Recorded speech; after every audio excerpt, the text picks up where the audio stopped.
सर्वांना जय विजय महाराष्ट्र. एस रविराज, रवींद्र तांगो शिंदे, एक कार्यकारी अभियंता, सेवानिवृत्त, director of SR group of company, सल्लागार आणि सामाजिक, राजकीय आणि स्थापत्य अभियंता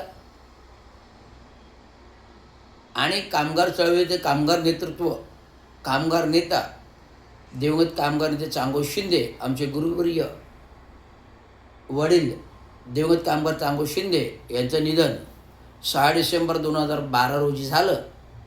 आणि त्यांची कामगार चळवळ 1960 पासून त्यांचे निधन होईपर्यंत 6 डिसेंबर 2012पर्यंत अधिराज्य चालू होती.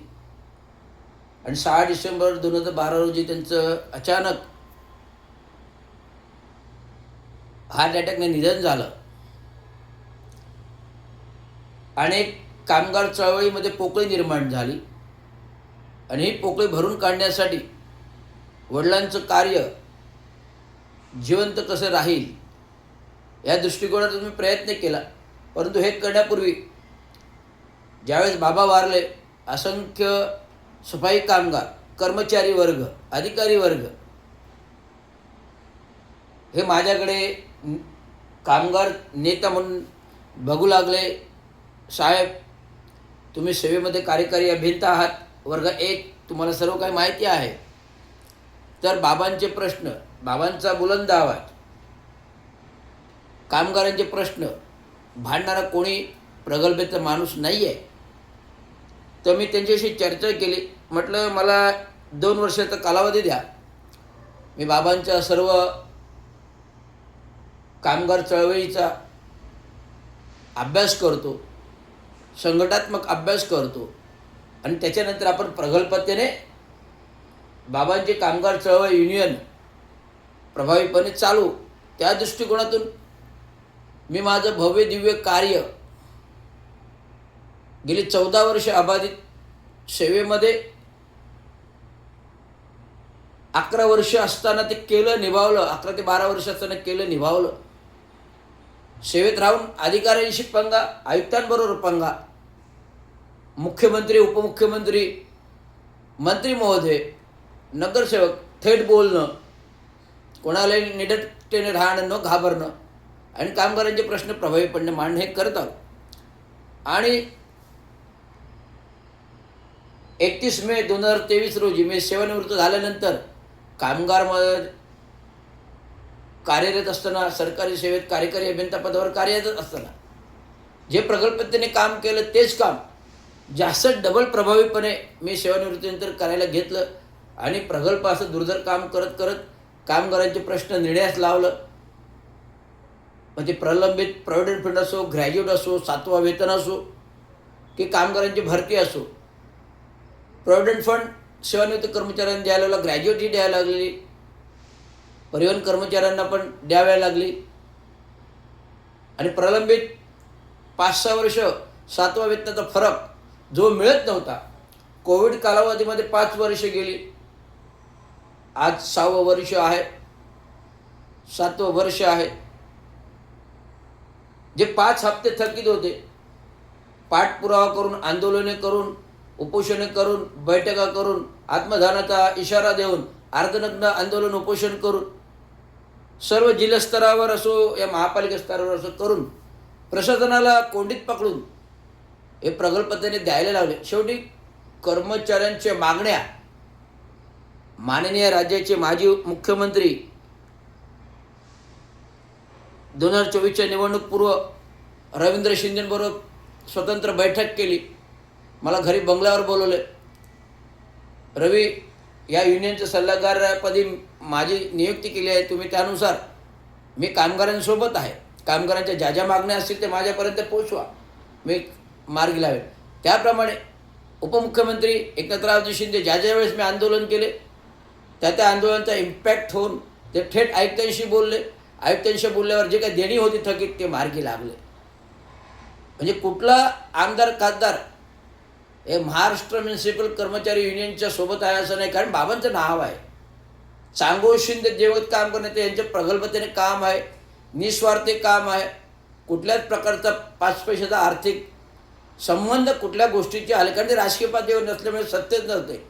परंतु सत्ता नसताना सत्ता उपभोगून लोकांचे प्रश्न मार्गी लावणारे एकमेव नेता चांगो शिंदे, तसंच त्यांचे सुपुत्र रवींद्र शिंदे होत.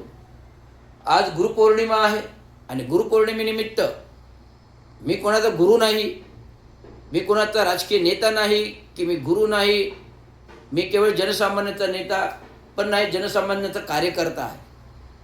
त्यामुळे जनता आमची गुरु आहे, कामगार आमचा गुरु आहे, गोरगरीब जनता आमची गुरु आहे. त्यांचे पोटपाण्याचे प्रश्न, रोजी रोटी व्यवसाय, पोटाला भाकरी आणि चाकरी ह्या 2 मूलभूत गरजा, रोटी कपडा मकान, रोटी कपडा मकान आणि पगार, ह्या 4 गोष्टी मूलभूत त्यांना देणे गरजेचं आहे. आज देश पातळीवरती आणि राज्य पातळीवरती प्रचंड भ्रष्टाचार बोकाळलेला आहे. उंदीर घुशी फिरतात त्याप्रमाणे राष्ट्राचं राजकारण, केंद्राचं राजकारण गढूळ झालेलं आहे. तसंच महाराष्ट्र राज्याचं पण राजकारण गढूळ झालेलं आहे. उंदीर घुशी जशा पोखरतात तसा भ्रष्टाचाराने देशही पोखरलेला आहे आणि राज्यही पोखरलेलं आहे. राज्य आणि देश पोखरलेला आहे, पण स्थानिक स्वराज्य संस्था, नगर परिषद, नगरपालिका आणि महानगरपालिका, ग्रामपंचायत ह्या पण पोखरलेल्या आहेत. केवळ भ्रष्टाचार आणि केवळ भ्रष्टाचार, टक्का आणि खोका हाच तेवढा त्यांचा उद्देश उरलेला आहे. आज मी महासभेमध्ये पाहतो, आज मी विधानसभेत पाहतो, आज मी संसदेमध्ये पाहतो, एक गोरगरिबांच्या हिताचा प्रश्न नाही, की देश हिताचा प्रश्न नाही. केवळ आपलं स्वार्थ, आर्थिक गणित आणि पक्ष फोडणं हीच भूमिका ठेवून केवळ पक्षाचं काम करणारे नेतृत्व, हे नेते पक्षहीन आहेत आणि पक्षाचं नेतृत्व करून फक्त पक्षाचं पोट कसं भरेल आणि आपलं पोट कसं भरेल एवढंच बघतात, म्हणून पक्ष पुढापुढी येते. संसद कायदा, संविधान घटना लोकशाही, संविधान घटना लोकशाही, संसद कायदा, विधानसभा अध्यक्षच फाट्यावर मारतात. मग विधानसभा अध्यक्ष पात्र आहेत का त्या पदावर बसायला? जे कायदेच फाट्यावर मारतात तर त्यांना बसायचा, विधानसभा अध्यक्ष पदावर बसायचा अधिकार काय? हा माझा मूलभूत प्रश्न आहे.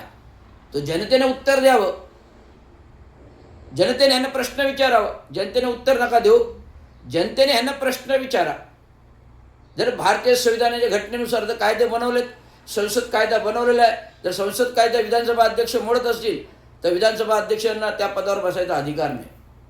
जर पक्ष फोडणारे पक्ष फोडत असतील, भले चांगलं काम करत असतील, पक्ष फोडणारे पक्ष फोडत असतील, भले चांगलं काम करत असतील, विकास करत असतील, परंतु पक्ष फोडतात, कायदा मोडतात. संसद कायदा मोडला, संविधान कायदा मोडला, पायदळे तुडवले. एफस्टीम file, captain Ashok Kharat file, एवढं देशाचे नामोशी आली असता तुम्ही पाय उतार व्हायला पाहिजे. हा जनतेनं प्रश्न करायला पाहिजे. जोपर्यंत जनता बोलत नाही, जोपर्यंत जनता बोलत नाही, जोपर्यंत जनता बोलत नाही तोपर्यंत हे लोक आपल्या डोक्यावर नाच करणार. हे जनसामान्यातून निवडून आलेले नाही, तर EVM हॅकिंग करून, मतदार यादी चोरी करून, टक्क्याचं गणित करून, कंटेनर पैसे वाटून हे आलेलं आहे. निवडणुकापूर्व महाराष्ट्रातलं राजकारण गढूळ होतं, जनतेच्या हिताचं नव्हतं. एवढंच सांगतो आणि तुम्हाला आज गुरुपौर्णिमेनिमित्त सर्वांना शुभेच्छा देताना, हे माझं भाषण हे प्रभावी भाषण आहे आणि जनजागृतीचं भाषण आहे. जनतेने जागृत व्हा आणि लोकांना प्रश्न विचारा. एवढं. धन्यवाद.